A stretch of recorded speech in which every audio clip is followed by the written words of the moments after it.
When you're pregnant, one of the most important decisions you're going to be making is choosing the right gynecologist. And that's what I'm going to be talking about in this video. How do you find one that's right for you?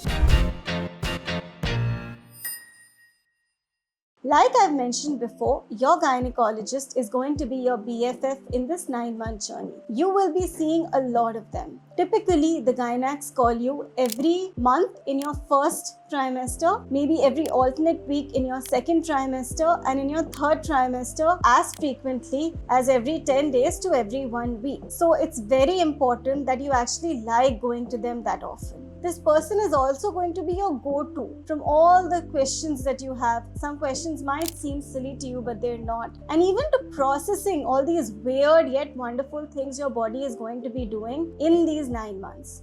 So how do you find one that's right? Let's dive in. Now, the one thing I learned in my pregnancy is that two people can have the exact opposite experience with the same doctor. One person may love that person, the other may hate that person.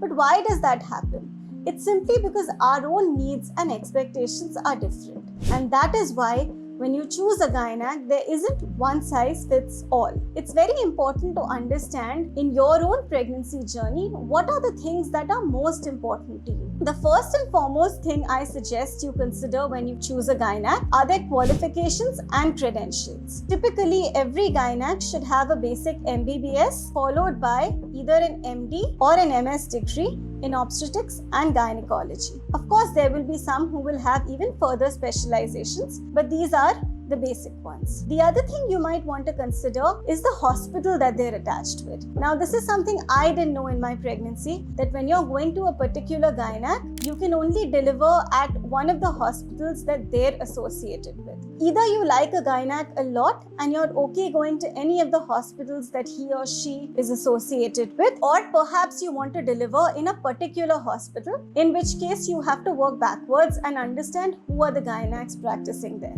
Of course, if both your gynac and the hospital are of your liking, then you're sorted. But in general, it's very important to consider the hospital where you will be giving birth. What are the facilities they have? How has the experience of other people been? Will you feel comfortable? Is it close to your house? Now, there's a small cultural factor here too. In a lot of cultures and communities, women go to their parents' house to deliver. That either may be in the same city in a completely different area, or that might be in a different city altogether. Now, if that's going to be the case, you actually will end up having two gynecologists. One for trimester 1 and 2 and one for trimester 3, which is the trimester in which you will probably go to your parents' house and stay there for the duration till you deliver. So if that is going to be your case, I think it's very important to convey this to your gynac that you will not be giving birth with them, that you will be switching doctors. The reason I'm saying that is because in most cases, gynacs typically block out the dates of your delivery and try not to either travel or take on other commitments. So it's very important that you give them the heads up.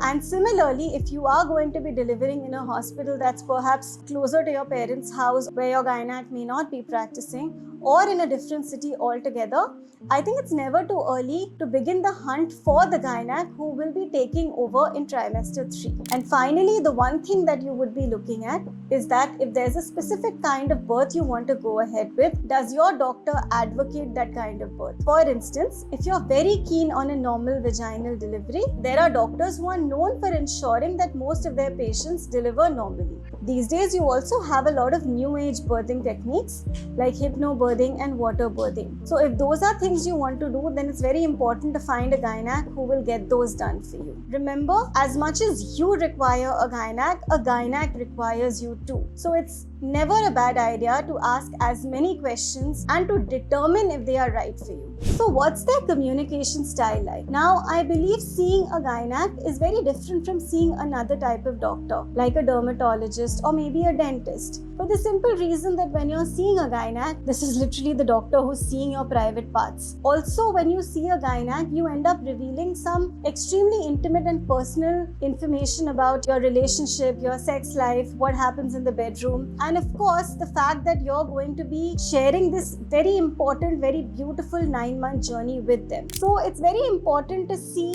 do you like going to them? Are they warm enough? Do they give you comfort? Are they intrusive or judgmental, or are they very neutral and give you encouragement? Do they give you time when you go to them, or are they very dismissive of your questions as silly inquiries? Are they responsive on WhatsApp or phone, or even if they're not available, do they have someone who can take your questions? These are things that are very important, because finally you shouldn't be nervous or apprehensive before going to a gynae. Reviews and recommendations. I think it never hurts to get reviews about a particular doctor from their patients themselves. You can either read their Google reviews. Usually you do have quite a few reviews per doctor. You can ask in your WhatsApp communities if anyone has gone to that doctor and what their experience has been. Maybe you have a friend who went to that same doctor. Reviews are important, I believe, because they give you real-time information from people who've probably seen that person earlier. However, like I said, every person's experience is different. So in the end,